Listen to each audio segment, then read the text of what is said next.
आज तक रेडियो सुनता है सारा जहां।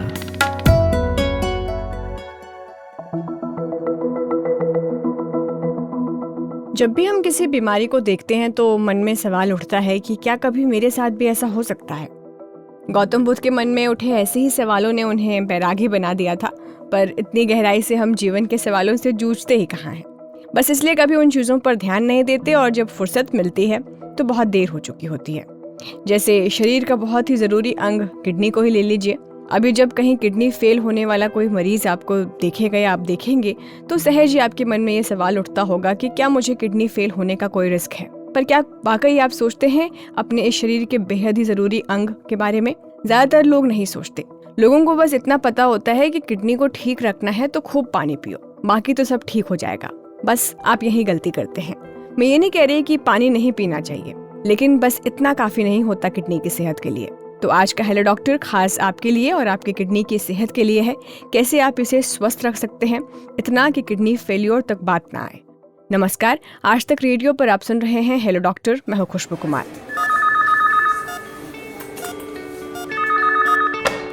Hello doctor.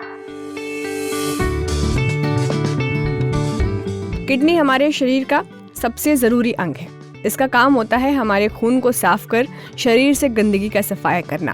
इसके साथ ही ये हमारा ब्लड प्रेशर रेगुलेट करने, हड्डियों को स्वस्थ रखने, शरीर का तापमान सही रखने और रेड ब्लड सेल्स को बनाने का भी काम करती हैं।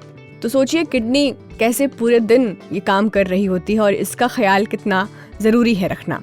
लेकिन हम लापरवाही ज़्यादा करते हैं। लोगों के शरीर में जो बदलाव होते हैं उन्हें ये समझ में नहीं आता कि इन बदलावों से ये किडनी खराब हो रही है, और जब उन्हें पता चलता है तो बहुत देर हो चुकी होती है। कुछ आंकड़ों पर अगर आप नज़र डालेंगे तो इंटरनेशनल सोसाइटी फॉर नेफ्रोलॉजी की ओर से जारी जानकारी के मुताबिक क्रोनिक किडनी डिजीज से दुनिया भर से 850 मिलियन लोग प्रभावित होते हैं। इस रोग की वजह से हर साल होने वाली मौतों के आंकड़े लगातार बढ़ रहे हैं और एक अनुमान के मुताबिक 2040 तक ये मौत का 5वां सबसे प्रमुख कारण होगा।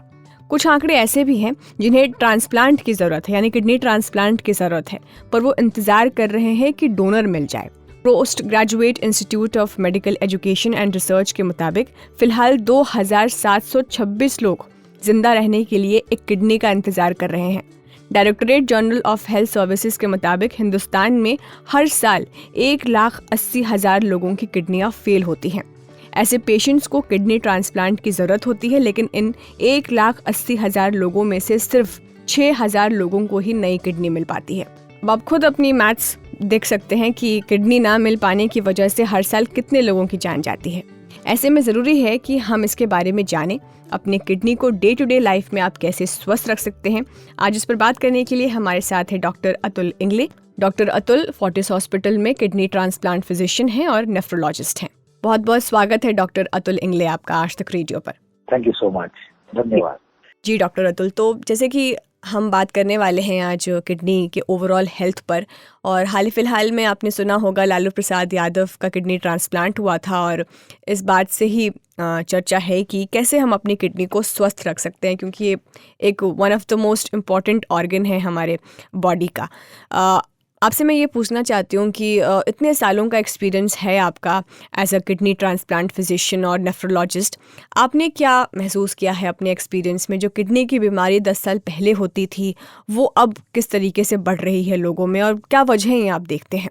ठीक, हम जब प्रैक्टिस में आए वे बैक इन 91-92, जब नेफ्रोलॉजी यानी ये subject related to the kidney होता है, वो टाइम पे किडनी की बीमारियां काफी हद तक किडनी स्पेसिफिक होती थी। और जैसा कि ग्लोमेरुलोनेफ्राइटिस मतलब किडनी की बीमारी, एक टेक्निकल टर्म है ये जस्ट एग्जाम्पल या उदाहरण के तौर पे मैं बता रहा हूँ। जैसे जैसा टाइम बीतते गया ये ध्यान में आने लगा कि किडनी की बीमारियां जो ओरिजिनल बीमारी है वो तो पीछे रह गई। सबसे ज्यादा किडनी इन्वॉल्वमेंट हो रहा है डायबिटीज की वजह से, और फॉलोड बाय ब्लड प्रेशर। अभी डायबिटीज और ब्लड प्रेशर की वजह से अगर किडनी इन्वॉल्वमेंट होती है तो उसका जो प्रोसेस होता है उसको बोलते हैं क्रॉनिक किडनी डिसीज और क्रॉनिक डैमेज, मतलब long term damage to the kidney और permanent damage to the kidney. So ये बात की भी डेफिनेशन 2001 के आसपास चेंज हो गई है। वो पहले इसको क्रॉनिक रीनल फेलियर बोलते थे, अभी इसको क्रॉनिक किडनी डिसीज बोलते हैं।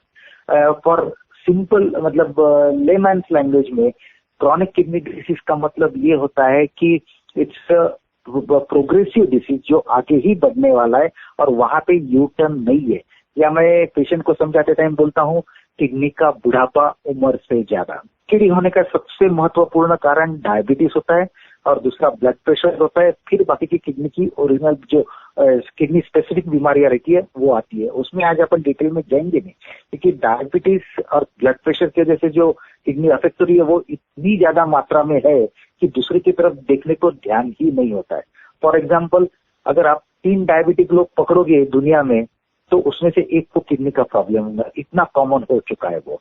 और रही बात एज की, एज पहले हम जब स्टूडेंट थे या वो टाइम पे वो किडनी की बीमारियां जो रहती थी वो specifically somewhere related to age of 40-50 के आसपास होती थी और उसके वेरियस अलग अलग कारण होते थे।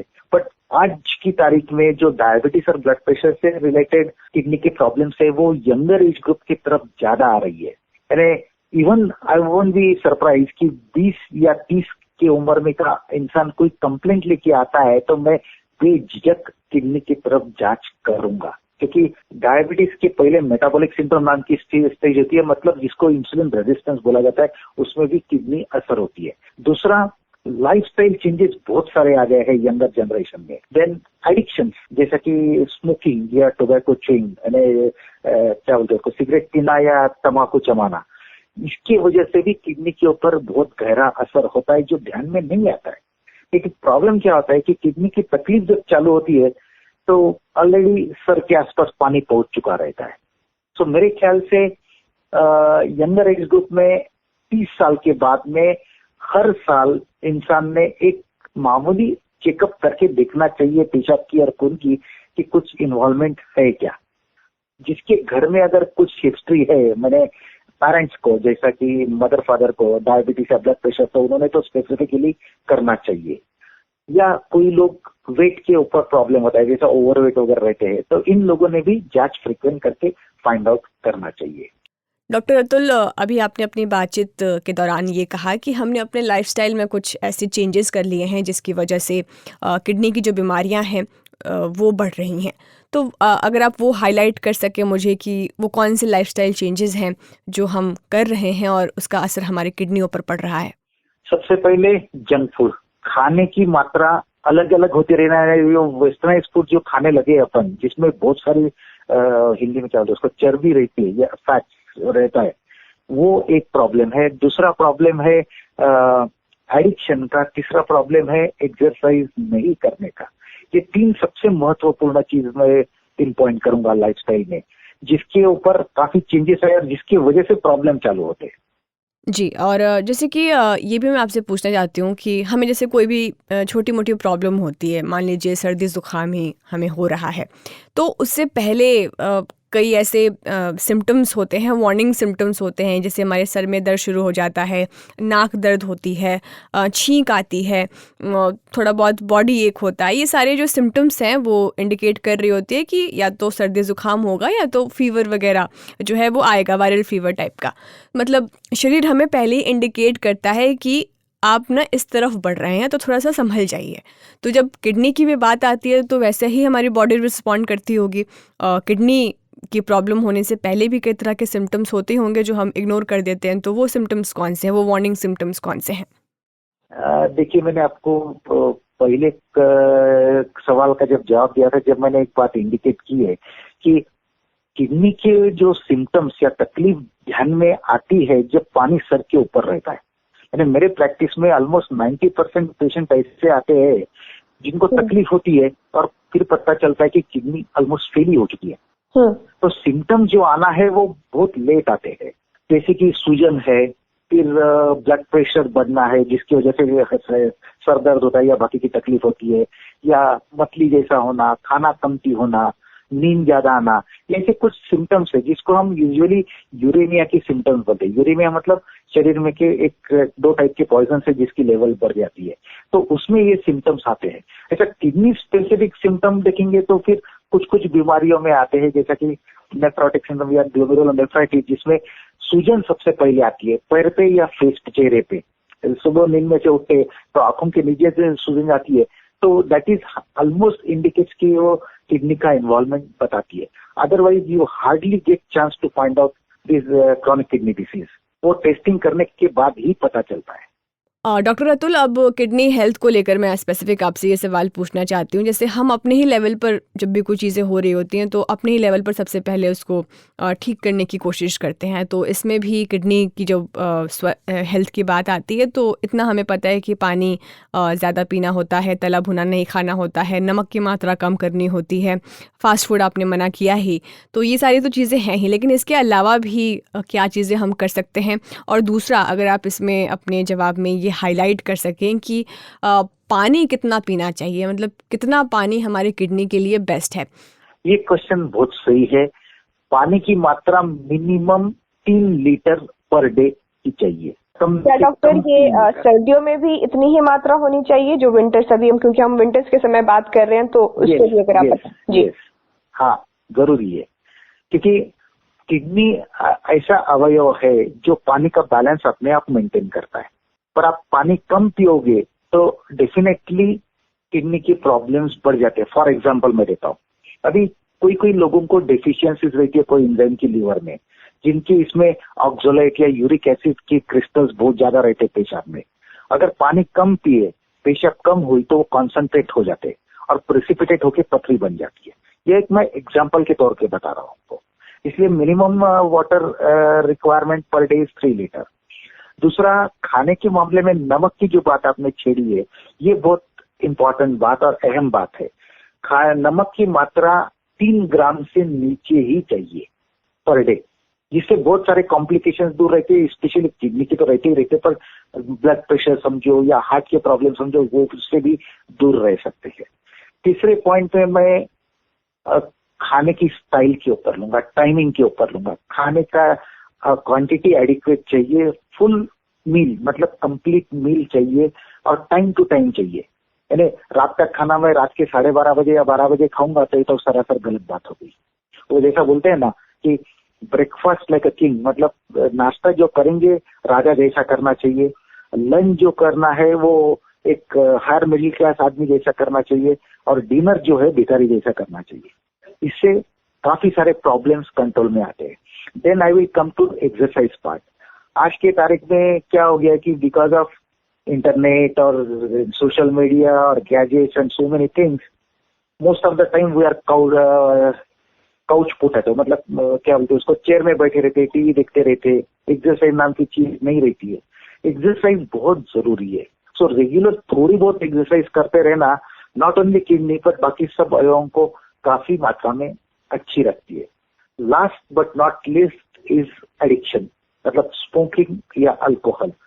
इसमें कंट्रोल, स्मोकिंग तो चाहिए ही चाहिए नहीं, टोबैको च्यूइंग चाहिए नहीं है. अल्कोहल के ऊपर you can bring down the restriction, मतलब once in a 15 days या once in a month in limited quantity is okay like. But उससे ज्यादा तो एडिक्शन हो जाता है, प्रॉब्लम भी क्रिएट करता है. तो ये कुछ पॉइंट्स है जिसके ऊपर लोगों ने गौर करना चाहिए अगर they want to keep kidney healthy. Doctor साहब, ये भी अगर आप मुझे बताएं कि जैसे हम दवाइयाँ जो लेते हैं, जैसे सप्लीमेंट्स हो गए, पेन किलर्स हो गए, ये सब कितना प्रभाव डालते हैं हमारे किडनी के हेल्थ पर? ये हमारी भाषा में इसको ओटीसी बोलते हैं, ओवर द काउंटर मेडिसिन बोलते हैं जी. और ओवर द काउंटर मेडिसिन में सबसे कॉमन जाने वाली जो दवाई है वो है पेन किलर्स. पेन किलर्स में अलग अलग कैटेगरीज रहते हैं, बट इन जनरल आप पकड़ के चलिए पेन किलर्स. पेन किलर्स ये किडनी के लिए बहुत हार्मफुल रहते हैं. उसका एक्सेस यूज नहीं चाहिए. रादर हम तो पेशेंट्स को या लोगों को एडवाइस देते हैं कि लगातार 6-7 दिन के ऊपर भी नहीं खाना चाहिए. कुछ प्रॉब्लम रहा तो ठीक है, डॉक्टर की सलाह मशवरा करके आपको पेन किलर्स खाना चाहिए, पर उससे ज्यादा मात्रा में कंज्यूम नहीं करना चाहिए. रादर उनसी भी दवाई बिना डॉक्टर को कंसल्ट किए नहीं खानी चाहिए, क्योंकि अल्टीमेटली वो एक केमिकल होता है और उसका एक्सक्रीशन का जरिए तो किडनी होती है. सो कौन सी दवाई किडनी के ऊपर क्या असर करती है ये तो डॉक्टर को ही मालूम रहता है. So it is wiser to consult a doctor, not a doctor Google. और गूगल करके क्या होता है, गूगल में पॉइंट स्पेसिफिक रहता है और पेशेंट हर एक जन अपने उंगलियों की जैसे अलग अलग होते हैं. सो थम्स रूल नहीं लगा सकते कि इसको ये सेट के पेशेंट को यही दवाई चलेंगी. नो, हर पेशेंट अलग होता है. आज तक मैंने 30 सालों में 2 सिमिलर पेशेंट नहीं देखा हूँ किडनी के। So over the counter medicine abuse नहीं करना चाहिए, absolutely no, and particularly pain killers. Doctor साहब, आपने अपनी बातचीत के दौरान कई बार इस पर जोर दिया कि हमें टेस्ट करवा लेना चाहिए ये देखने के लिए कि हमारी किडनी ठीक ठाक काम कर रही है कि नहीं, स्वस्थ है कि नहीं है।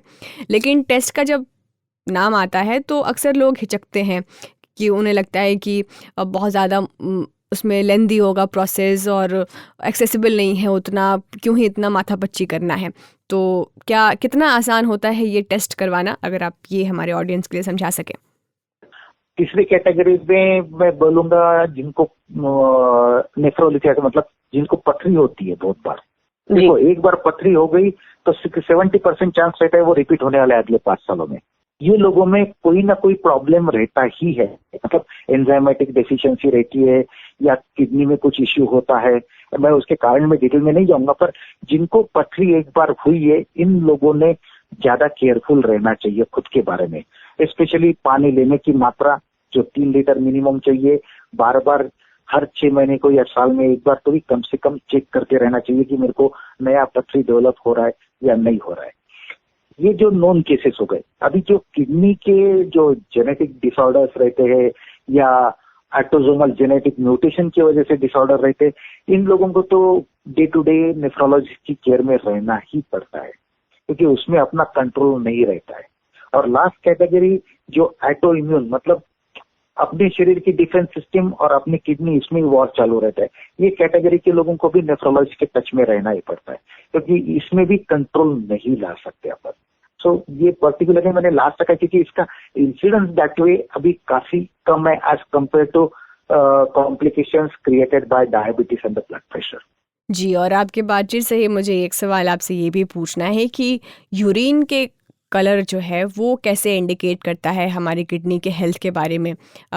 उसका जो एक लास्ट स्टेज है कि आपको यूरिन आना बंद हो जाता है, इसका मतलब तो फिर बहुत बड़ी गंभीर समस्या हो गई।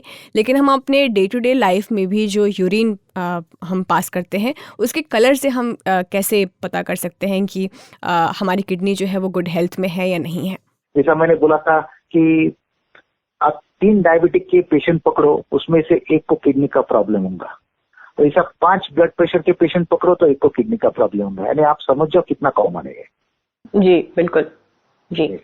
तो मतलब जैसे कि अभी जैसे भी जितनी भी हमारी बात हुई है डॉक्टर अतुल, मैं मतलब इतना समझ पाई हूँ कि लोग अगर ये सोचते हैं कि मैं तो भैया फिट एंड फाइन दिख रहा हूँ बाहर से तो मेरी किडनी भी सही होगी, ऐसा जरूरी नहीं है, राइट? Very absolutely. और एक मिथ रहती है इसके बारे में, मेरी यूरिन आउटपुट मतलब पेशाब तो बराबर हो रही है तो मेरी किडनी को कैसा प्रॉब्लम है। एक्चुअली पेशाब कम होना ये सबसे लास्ट में होता है किडनी फेलियर में। सो ये लोगों ने दिमाग में से निकाल देना चाहिए कि पेशाब is the means urine output is the criteria for the kidney function, it is only detected on the testing. तो I will start with the volume. मतलब 24 घंटे में कितनी पेशाब होती है? लगभग 1.25 से 1.5 लीटर की पेशाब इज नॉर्मल लाइफ। इससे कम ज्यादा you have to think about it. मतलब इससे कम हो गई या ज्यादा हो गई तो ध्यान रखना पड़ता है। Number 2 colour. पेशाब का कलर यूजुअली पानी के जैसा ट्रांसपेरेंट होता है या स्लाइटली येलोइश होता है, या आपने पानी कम पिए तो कॉन्सेंट्रेटेड डार्क येलो ब्राउनिश होता है, तो वो नॉर्मल कैटेगरी है। पर क्लाउडी यूरिन मतलब धुएं जैसा यूरिन पेशाब देखा तो दैट इज अ प्रॉब्लमेटिक। अगर पेशाब पॉट में करते जब फ्रॉथ जमा हो रहा है, so that can also be abnormality. Frothing को मेरे को मालूम है हिंदी में क्या बोलते, पर ऐसा झाग झाग जमा होता है पेशाब में, तो वो एबनॉर्मलिटी होती है। सो एनी कलर इश्यू मतलब change in the colour of the urine और froth formation is definitely abnormality. जी डॉक्टर साहब, अभी आपने जैसे कहा कि इस टेस्ट में क्रिएटिनिन का जो एक नंबर आता है उसको ध्यान में रखना चाहिए, तो अगर आप ये समझा सके कि ये क्रिएटिनिन का क्या रोल होता है हमारे इस किडनी का जब हम टेस्ट करवाते हैं उसमें? ये 5 मिनट का काम होता है, 5 मिनट का, बिलीव मी।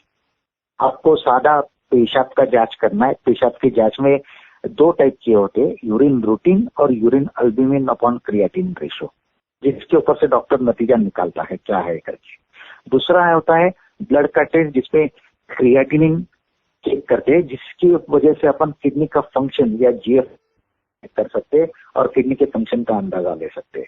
और आगे की बात बढ़ती है तो जैसा कि पेट का सोनोग्राफी जो नॉन इन्वेजिव होता है, 15-20 मिनट का काम रहता है, वो कर सकते, but most of the time मैं तो यही सलाह दूंगा कि आप सिर्फ ये बेसिक 2 टेस्ट कराए तो भी ठीक है। उसमें कुछ खराबी दिखी तो तुरंत अपने डॉक्टर के पास जाके सलाह मशवरा कर ले और वो डिसाइड करेंगे कि अल्ट्रासाउंड की आपको जरूरत है क्या, बाकी और कुछ टेस्ट करने की जरूरत है। तो 5 मिनट का काम है ये सर। एंड ये टेस्ट कॉस्टली भी नहीं होते। मेरे अंदाजे से जो क्रिएटिनिन और यूरिन की टेस्ट बोला है, इससे मैक्स टू मैक्स 600-700 के अंदर ही होना चाहिए। ठीक है डॉक्टर साहब, अभी मैं इस बातचीत को यहाँ पर ख़त्म कर रही हूँ। अगर आपको अपनी तरफ से कुछ और चीज़ें ऐड करनी हो जो हमने बातचीत की उसके अलावा, या फिर कुछ और भी ओवरऑल अगर आप समराइज करना चाहते हैं तो। ठीक है, मैं आपको इजी लैंग्वेज में बताऊंगा। गाड़ी में अपन पेट्रोल डालते हैं, गाड़ी चलती है और धुआं तैयार होता है, सही बात है?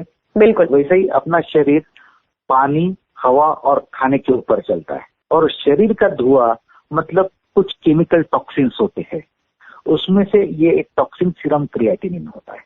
अभी आपको समझ में आए? It's end product of the metabolism.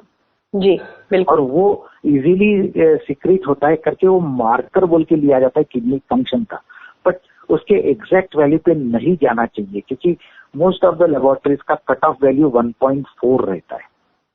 और 1.4 क्रॉस होता है मतलब समझना चाहिए दोनों किडनी का फंक्शन 50% से डाउन है straight away.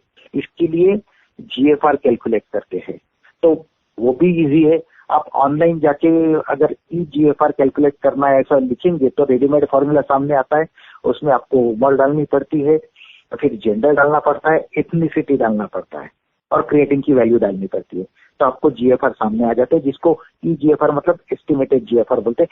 That is the ideal function of the kidney. सिर्फ क्रिएटिनिन के ऊपर किडनी फंक्शन की आइडिया नहीं आती है। It gives a rough idea. पहला पॉइंट तो मैं बोलूंगा यंग जनरेशन को कि स्टे अवे फ्रॉम एडिक्शन, मतलब एडिक्शन छोड़ने की कोशिश कीजिए, हेल्दी खाना खाइए, एक्सरसाइज कीजिए, पानी बराबर मात्रा में पीजिए। घर में अगर स्ट्रॉन्ग फैमिली हिस्ट्री है तो खुद को चेक करते रहिए, क्योंकि ये किडनी का जो इश्यू है, क्रॉनिक किडनी डिसीज, ये इरिवर्सिबल है, मतलब आप जिन्हें उसमें यू टर्न नहीं ले सकते हैं। ये किडनी का बुढ़ापा होता है, समय के अनुसार वो तो डिटोरिएट होते जाने वाला है। सो स्लोइंग डाउन और prevention is the best option, that is one. Secondly, kidney का इश्यू होता भी है तो डरने की कोई बात नहीं है, उसमें सॉल्यूशंस है आगे चल के। जैसा मैंने बोला कि ये एग्जॉस्ट ऑफ द बॉडी है, सो नेचुरली ये किडनी माल फंक्शन या फेल हो जाएंगी तो प्रॉब्लम होता ही होता है, बट डायलिसिस और ट्रांसप्लांट दोनों ऑप्शन अवेलेबल है। थोड़ा सा मैं आपका समय लूंगा ट्रांसप्लांट के ऊपर। जी, ट्रांसप्लांट भी कोई डरने की बात नहीं है। आज दुनिया के डाटा देखती है तो किडनी ट्रांसप्लांट सबसे सक्सेसफुल ट्रांसप्लांट है। उसके परसेंटेज में जाता नहीं, बट कोई भी ऑर्गन का ट्रांसप्लांट लो और उससे कंपेयर करो तो kidney transplant is most easy and most successful. Coming to the donor, most of the time transplant is done live related, मतलब रिश्तेदारी में किया जाता है, या कैडावरिक मतलब जो ब्रेन डेड मरीज रहते हैं उनसे किडनी लेके किया जाता है। तो live related is always best, क्योंकि उसमें जीन मैचिंग काफी हद तक अच्छी होती है, और लाइव रिलेटेड ट्रांसप्लांट होता है तो रिजल्ट्स बहुत अच्छे रहते हैं। जो किडनी देता है वो सोचता होगा कि मैं तो बर्बाद हो गया, नो, उनकी जिंदगी में कुछ फर्क नहीं पड़ता, क्योंकि दुनिया में 30% लोग ऐसे होते हैं जिनके पास एक ही किडनी होती है, और वो भी जिंदगी के एंड में ध्यान में आता है सोनोग्राफी करते जब कि एक ही किडनी है मेरे को। सो उनको भी ज्यादा इश्यूज आने के चांसेस रहते नहीं है। ऑफकोर्स हर एक का डेस्टिनी यानी भाग में तो अलग अलग चीज लिखी होती है, बट यूजुअली जो फियर फैक्टर है कि एक किडनी धोने के बाद बर्बादी हो जाती है, वैसा कुछ नहीं है। आप फिजिकली फिट रहते हो, नॉर्मल जिंदगी जी सकते हो। वही बात ट्रांसप्लांट किए वाले आदमी या औरत को भी लागू होती है। वो ट्रांसप्लांट के बाद 19-20 के फर्क से नॉर्मल हो जाते हैं और नॉर्मल जिंदगी जी सकते हैं। सो इतना तो मैं मैसेज देना चाहूंगा अपने ऑडियंस के लिए। बहुत बहुत शुक्रिया डॉक्टर साहब, धन्यवाद, थैंक यू। तो आज के हेलो डॉक्टर में इतना ही। बाकी अगर आपको हेलो डॉक्टर के और एपिसोड सुनने हैं तो आप गूगल पॉडकास्ट, एप्पल पॉडकास्ट पर भी हमें सुन सकते हैं। और अगर आप फिर भी हमें नहीं ढूंढ पाए तो बस आपको एक काम करना है, गूगल पे बस आप लिख दीजिएगा हेलो डॉक्टर आज तक रेडियो।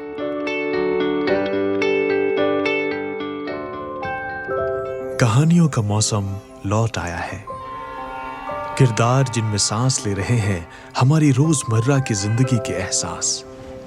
किसी आंख से टपका एक खामोश आंसू, किसी जबान पर आते आते रुक गई कोई बात, किसी की दबी हुई शरारती हंसी, किसी की मोहब्बत भरी एक नजर। हर एहसास में ढूंढिए खुद को, क्योंकि ये है story box. Story box with Jamshed Qamar Siddiqui, only on आज तक रेडियो।